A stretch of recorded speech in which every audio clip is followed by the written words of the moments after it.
the fakeness. If you wanna play tough and wanna hate this, I'll always show up.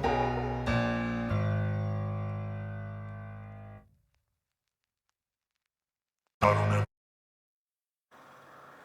Halo Sobat Harjo, gimana kabarnya nih? Semoga Sobat Harjo selalu sehat ya. Hari ini seperti biasa, Divi Baiti bakal bacain 7 berita teratas dari harianjogja.com edisi Selasa 2 Agustus 2022. Tapi sebelum ke 7 berita teratas tadi, kita bakal ngobrolin tajuk dari koran fisik Harian Jogja edisi Selasa 2 Agustus 2022. Divi saat ini sedang ditemani dengan Mbak Maya selaku redaktur dari Harian Jogja. Halo Mbak Maya. Halo Divi. Gimana nih kabarnya Mbak? Baik. Alhamdulillah ya. Kita langsung aja ke ini koran fisik Harian Jogja. Kita langsung baca tajuknya aja yang hari ini judulnya Pemblokiran Situs, Penegakan Aturan Tanpa Memikirkan Dampak Sosial. Nah, mungkin Mbak Maya bisa jelasin ke Sobat Harjo gimana sih itu selanjutnya dari tajuk yang ada di koran. Baik, terima kasih Divi. Baik, Sobat Harjo, seperti yang Sobat Harjo ketahui, sejak hari Sabtu yang lalu, Kementerian Komunikasi dan Informatika Indonesia itu atau Kominfo memblokir beberapa situs yang mereka anggap tidak mendaftar sebagai statusnya dalam penyelenggara sistem elektronik. Nah, dasarnya apa pemblokiran ini?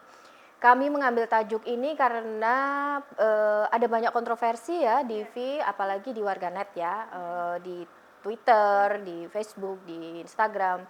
Semua orang membicarakannya dan semua orang bikin tanda pagar atau tagar blokir Kominfo. Kenapa gitu? Nah, dasarnya adalah Kominfo itu punya aturan di Peraturan Menteri Kominfo nomor 5 tahun 2020 tentang penyelenggara sistem elektronik atau PSE, yang disebut PSE itu di Twitter. Itu PSE lingkup privat. Nah, beberapa kategori penyelenggara sistem elektronik atau yang disebut situs-situs itu seharusnya mendaftar sebagai PSE karena mereka beraktivitas di Indonesia. Tapi kemudian sampai pada jadwal yang sudah ditetapkan Kominfo, menurut Kominfo mereka tidak kunjung mendaftar. Padahal Kominfo mengakunya sudah mensosialisasikannya sejak tahun 2020. Beberapa situs yang terkenal tentu saja seperti Google, Yahoo, dan yang paling bikin heboh adalah PayPal. PayPal ini karena untuk pembayaran ya Divi ya, dari luar negeri ke Indonesia. Sebenarnya kalau kita melihat PayPal ini tidak bisa disamakan dengan situs lain yang kalau diblokir orang masih bisa ngapa-ngapain, tapi kalau PayPal ini sudah ke ekonomi ya. Karena buat transaksi itu ya Mbak? Betul, karena buat transaksi itulah kemudian orang-orang lebih heboh daripada situs-situs yang lain atau seperti misalnya Steam yang untuk game online ya. Sebenarnya game online pun juga ada menyangkut ekonominya, tapi lebih ke berdampak kepada para pemainnya.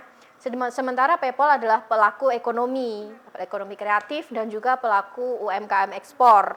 Nah, kami mengambil tajuk ini, sikapnya adalah yang pertama memang Kominfo punya dasar hukum agar beberapa situs itu memang wajib mendaftar karena mereka beraktivitas di Indonesia.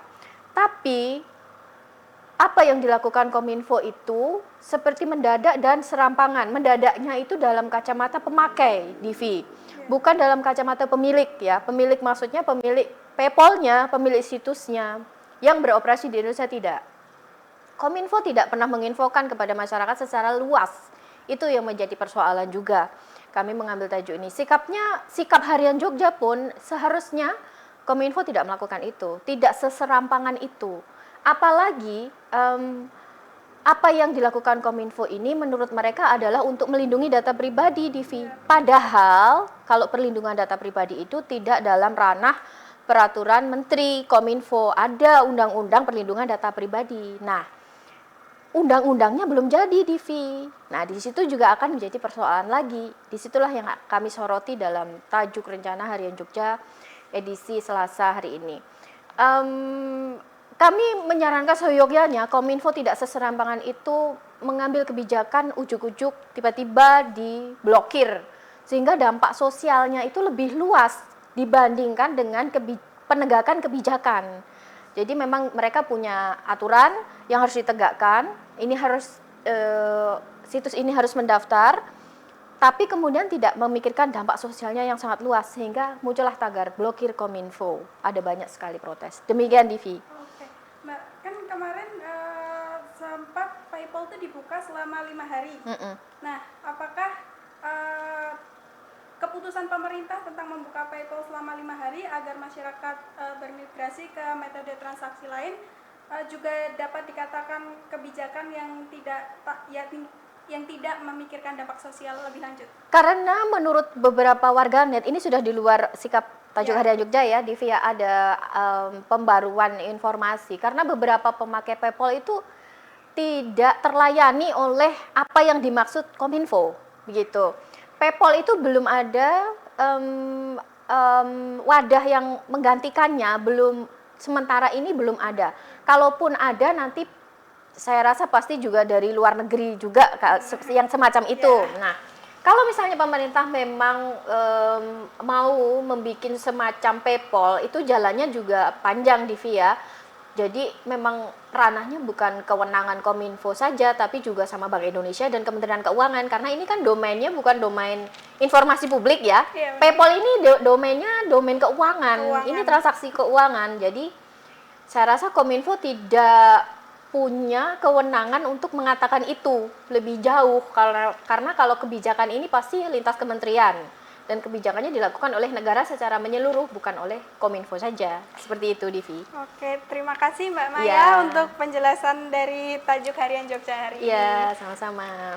Gitu Sobat Harjo, jadi kita bakal lanjut ke pembacaan 7 berita teratas dari harianjogja.com edisi Selasa 2 Agustus 2022. Langsung aja kita ke berita yang pertama.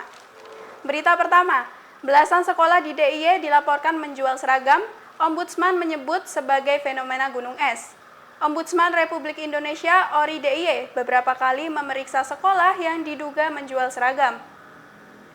Asisten pemeriksaan laporan Ori DIY, Ian Dwi Heruyanto mengatakan, tim pemantauan penerimaan peserta didik baru PBDB sedang menelaah motif penjualan seragam. Hasilnya akan dijadikan sebagai masukan perbaikan. Ori DIY menduga ada belasan siswa yang menjual seragam. Menurutnya, sekolah tidak lagi terang-terangan dalam menjual seragam karena sudah dilarang oleh Dinas Pendidikan. Berita kedua, siswa korban pemaksaan pakai jilbab difasilitasi pindah sekolah. Dinas Pendidikan dan Olahraga Distikpora DIY memberikan fasilitas terhadap siswa yang diduga menjadi korban pemaksaan mengenakan jilbab di SMA Negeri 1 Banguntapan, Bantul. Salah satunya yaitu dengan cara mencarikan sekolah baru jika korban menginginkan pindah demi kenyamanan belajarnya. Kepala Distikpora DIY, Didik Wardaya menjelaskan, jawatannya sudah melakukan klarifikasi terkait kasus dugaan pemaksaan menggunakan jilbab di SMA Negeri 1 Banguntapan, Bantul. Klarifikasi dilakukan kepada pihak sekolah dan juga pihak yang melaporkannya. Berita selanjutnya, milenial mau beli rumah tapi mahal, ini anjuran konsultan properti. Generasi milenial disebut-sebut bakal sulit untuk bisa membeli rumah karena harga hunian yang terus melambung dan suku bunga yang semakin tinggi. Namun, sebenarnya milenial tetap bisa membeli rumah dengan perencanaan yang matang. Senior Manager Safils Angra Angreni meyakini pilihan generasi milenial saat ini didominasi oleh keinginan memiliki rumah tapak pribadi. Nah, ada 4 tips menurut Angra bagi milenial yang ingin membeli rumah. Sobat Harjo bisa langsung baca di harianjogja.com. Berita keempat, ada potensi tsunami setinggi 10 meter di Cilacap. Ini penjelasan BMKG. Badan Meteorologi, Klimatologi, dan Geofisika (BMKG) memaparkan penjelasan mengenai adanya potensi tsunami setinggi 10 meter di Cilacap, Jawa Tengah yang saat ini sedang ramai dibahas di media sosial. Koordinator Mitigasi Gempa dan Tsunami BMKG Daryono mengatakan di selatan Jawa terdapat zona tunjaman lempeng atau zona subduksi antara lempeng Indo-Australia dengan lempeng Eurasia yang sudah ada sejak jutaan tahun lalu. Akibat tunjaman lempeng ini, maka di bidang kontak antar lempeng terbentuk medan tegangan yang dapat memicu gempa kuat. Penjelasan selengkapnya bisa dibaca di harianjogja.com. Berita kelima, mulai berlaku tiket masuk Pulau Komodo senilai Rp3.750.000. pemerintah menetapkan tiket masuk ke Taman Nasional Komodo di Nusa Tenggara Timur sebesar Rp3.750.000 per orang selama 1 tahun mulai hari Senin 1 Agustus 2022. Besaran biaya masuk tersebut bukan hanya untuk sebatas tiket masuk, melainkan sudah termasuk biaya konservasi serta jasa ekosistem yang dihitung secara 1 tahun. Berdasarkan hasil kajian, mengingat adanya perbedaan antara Taman Nasional Komodo dengan tempat wisata lainnya, sehingga penting melakukan konservasi dengan pembatasan pengunjung dan juga jumlah besaran biaya masuk. Keberadaan komodo yang telah hidup jutaan tahun menjadi tanggung jawab masyarakat untuk melindungi hewan endemik yang hanya berada di Indonesia, tepatnya di Provinsi Nusa Tenggara Timur. Berita ke-6. 9 peninggalan bersejarah di Gunung Kidul jadi cagar budaya. Ini daftarnya. Dinas Kebudayaan Gunung Kidul tahun ini menargetkan penambahan 22 warisan cagar budaya. Hingga awal Agustus ini sudah ada 9 kajian terkait dengan penetapan cagar budaya di Bumi Handayani. Ke-9 peninggalan ini meliputi rumah tradisional milik Ibu Nogati Sri Sayekti di Dusun Ringinsari, Wonosari, Kapanewon, Wonosari. Kemudian ada juga Los Besi Pasar Tepus di Kalurahan Tepus, dan juga Los Besi Pasar Jepitu di Kapanewon Girisupo, dan juga situs Song Tritis di Kalurahan Semugih Rongkop. Adapun 5 peninggalan lainnya berada di Dusun Kalabangi Wetan, Ngeposari Semanu, yang terdiri dari makam Syekh Kalambang, makam Muhammad Hasan, makam Muhammad Hussein, makam Al-Makassari, serta situs pemakaman Gedong. Penyiapan naskah tim ahli cagar budaya TACB di Dinas Kebudayaan Gunung Kidul, Ari Christian mengatakan 9 peninggalan ini sudah dilakukan sidang TACB dan seluruhnya ditetapkan sebagai benda warisan cagar budaya tingkat kabupaten. Berita ke-7, Mataram Independen minta provokator kerusuhan supporter Solo di Jogja ditangkap. Kelompok supporter PSIM Mataram Independen meminta agar provokator kerusuhan yang melibatkan supporter Persis Solo di Jogja ditangkap. Kerusuhan yang terjadi pada Senin 25 Juli 2022 berbuntut pada penetapan 5 tersangka. Mataram Independen menyebut penetapan 5 tersangka kurang adil karena tidak ada satupun supporter dari Solo yang ditangkap. Mataram Independen kemudian mengadakan audiensi dengan Pemkot Jogja dan Polda DIY. Ketua Mataram Independen, Budi Item menyebut surat permohonan audiensi sudah disampaikan pada Jumat 29 Juli 2022 dan akan berlangsung pada Selasa 2 Agustus 2022. Budi meminta agar provokator kerusuhan juga ditangkap dan diproses hukum. Nah, Sobat Harjo, itu tadi 7 berita teratas dari harianjogja.com.